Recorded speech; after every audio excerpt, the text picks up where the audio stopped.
Here's a story on how I got a DUI at just the age of 16 years old. It was my junior year of high school, right? Me and my closest friend decided, we want to do something, we want to go to a party. And it's his first time drinking.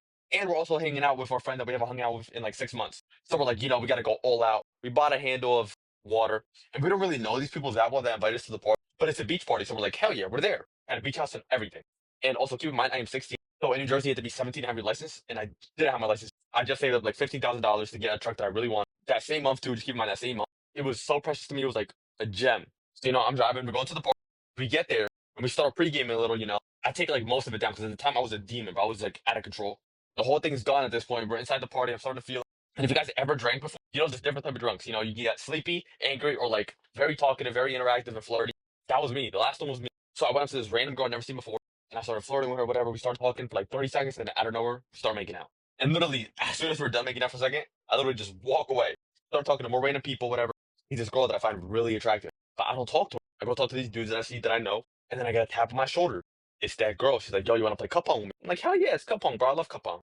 As when we won, but the other team, every shot they made, I took the drinks for it because I would just want to drink.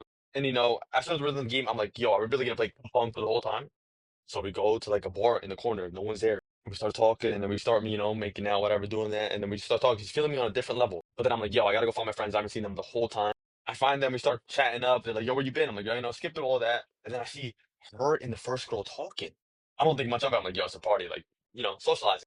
And then figure out that they're both really close friends. And then the second girl comes up to me like, "Yo, bro, what are you doing?" Getting all mad, acting like I knew that they were friends and all that. And first of all, we're at a party. I'm like, "Yo, like, we're at a party. I'm not trying to even like, create a relationship. Not like. And I just turn away, leave them alone. And they're still trying to argue, getting all mad. I'm like, "All right, bro, I don't care." They got even more mad at the fact that I didn't care. They're like, "All right, they're hosting the party, so like, all right, get out." I'm like, "Are you really kicking me out for that?" I'm like, "All right." I'm just laughing at that.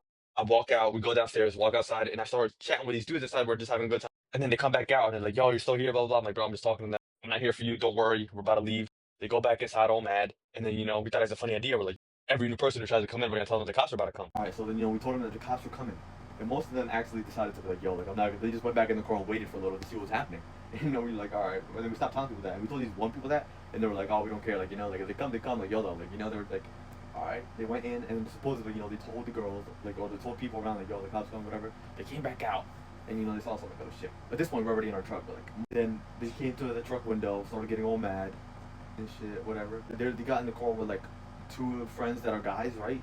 Those two girls got in the friends with their guys, and we were waiting for the truck, to warm up a little, all that. And they roll up next to us, as they're about to leave to go. I don't know where they were going, and they roll up next to us, and they just start talking a lot of shit, just talking. I'm like, "Bro, like, what are you doing?" Like, we're just chilling. I even have a video of them when they rolled up next to us talking. Great. They said something, I forget what they said, something crazy that, got to all of us in our head. It's like, boom, they dipped out. Well, tried to dip out, and like, bro, like, my friends were like, "Yo, chase them down as a joke." Started fucking, and my dog, I started chasing them, bro. I was on it, they couldn't get away from me because I was like just flooring it, doing the craziest turns and that shit, bro. Driving, bro, like, I was like on their tail, like, I was damn near hitting them, bro. Right, and then, we dipped out, we turned back, we left. Got them scared. I just a troll. Actually, we went to the beach for like 5 minutes for no reason. And then we went somewhere to park up, and then my friend's like, "All right, like," I forgot to mention before we left the house, like, all that happened, I was taking a whole bunch of Jello shots too. So, right, so I was getting more drunk, and then one friend realized that, "Yo, bro, you're cooked, like, you're cooked." And obviously, they didn't want to risk, or he didn't want to risk, because he's the only one at the other time that could drive. He didn't want to risk getting a DUI either, right?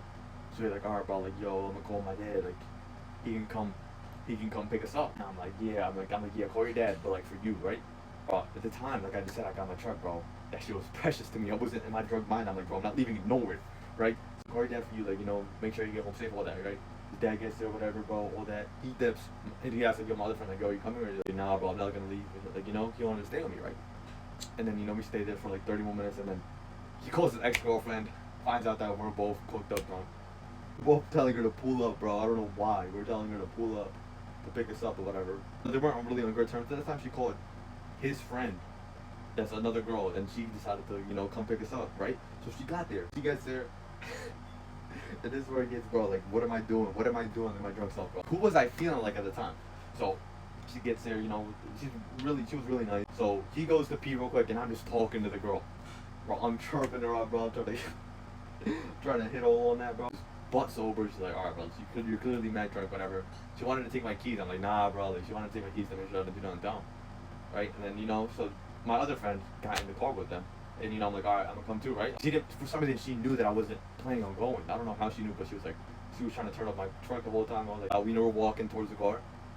We're walking towards the car already, you know. My friend's already in there in the back seat. I think he's like laying down already because he's cooked. He's also cooked. And when she starts walking, and she's walking in front of me, and as she's walking in front of me, she gets steps ahead of me.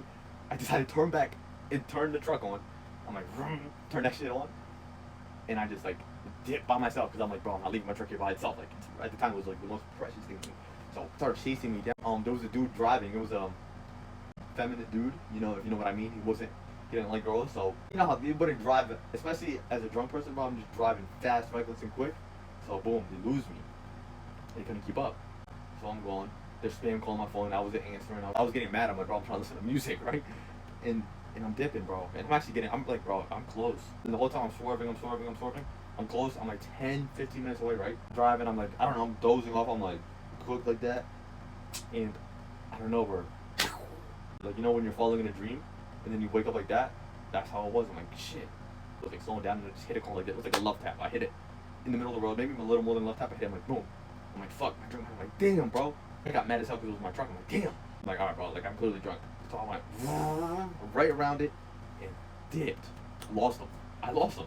Boom, boom. I'm so close to getting home. Somehow, 45 minutes away from the house. Maybe even more. Somehow so close. And keep in mind, I'm like blacked out. I guess I black out fully. Passed out. And I wake up, I was going like 80 miles per hour. I guess my foot was just on it. I was going 80 miles per hour. And it was one of these big like power line poles. Boom! Totaled the truck. I'm like, shit.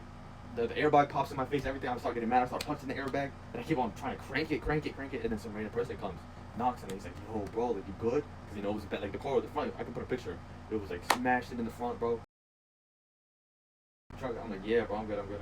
Bro, like, hold on, like, wait for the ambulance or wait for everything. I'm like, nah, bro, I'm good. And I keep on trying to crank it, not knowing that my truck's literally totaled. Like, it's all totaled. And I had to piss really bad from all the drinks.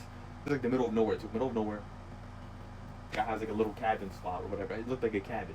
Like, bro, can I go pee in your house? I'm like, he lets me in somehow. For some reason, he lets me in. Oh, cool. He said, yeah, bro, I got you. Yeah. I go in, I take a leak. I hear banging. You know, it's the cops. They're like, yo, you in there? Because I guess they might have thought I fled the scene. I'm on the phone with my other friend. I'm like, yo, I'm about to run. And the cops see that. I'm like, yo, like, what do you mean? We can hear you. I'm like, nah. I'm just peeing. And I'm like, you know, I go out. I'm like, all right, so cool. We go out. We're talking. It's all chill. Like, they're really, at that point, they're not even, like, trying to, like, arrest me, screw at me or nothing. They're just worried. You know, we're having a civil conversation. Hold down, talking. And I'm, like, shaking. Because it's cold outside, first of all, too. And I'm drunk. I'm shaking. I'm, like, stoned. I'm like, yeah, bro. And they made me do these tests, bro. And I actually think I might have passed them, bro. My coordination was just on point. But then they breathalyzed me, bro. That shit was bad. They took me, you know, in the back of the car, brought me to the police station, all that.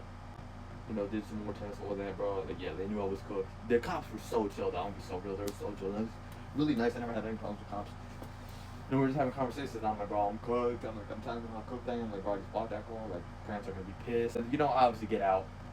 You know, my mom comes pick me up. Literally the whole drive home. Literally, I was thinking like, oh, I'm like, all right, bro, I'm getting there and I'm just gonna pass out. She didn't even say anything, bro. I felt like shocked. She was like, are you for real? Like, she didn't even say anything. I was butt silent, bro. It's like, damn. That shit literally broke my heart. That truck was gone in the first couple of weeks I got it. Paid all the money, lost it, and then I had to pay even more money afterwards for damages. You know, all the tickets, all the fines, all the charges, all that. The message of the story is this. You know, if you're gonna drink water and drive, make sure you don't fall asleep, because don't do it. I don't know why I'm saying that. Just don't do it. It's gonna cost you thousands and thousands of dollars. And if you don't have the money, bro, you're cooked.